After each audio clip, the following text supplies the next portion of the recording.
শেখ হাসিনা সরকারের টানা চতুর্থ মেয়াদের ১৬তম বাজেট দেবেন কূটনীতির অর্থমন্ত্রী আবুল হাসান মাহমুদ আলী।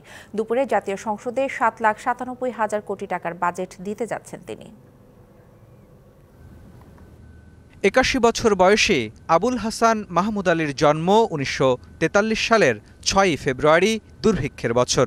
১৯৬২ সালে বিএ অনার্স এবং ১৯৬৩ সালে অর্থনীতিতে এমএ পাশের পর ১৯৬৪ সালে ঢাকা বিশ্ববিদ্যালয়েরই অর্থনীতির শিক্ষক হিসেবে যোগ দেন মাহমুদ আলী। তবে শিক্ষকতা ছেড়ে ১৯৬৬ সালে তিনি চাকরি নেন পাকিস্তান ফরেন সার্ভিসে।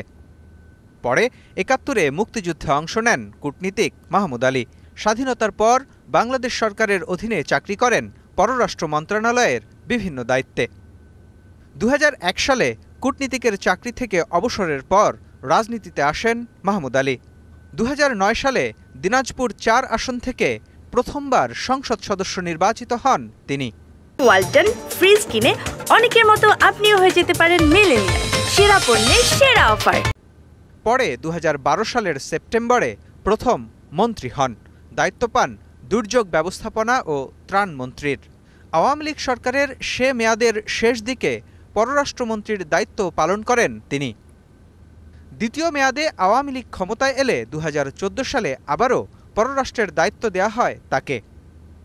তৃতীয় মেয়াদে মন্ত্রিসভায় জায়গা না পেলেও চতুর্থ মেয়াদে প্রবীণ কূটনীতিক আবুল হাসান মাহমুদ আলীকেই দেশের অর্থনীতি সামলানোর দায়িত্ব দেন শেখ হাসিনা।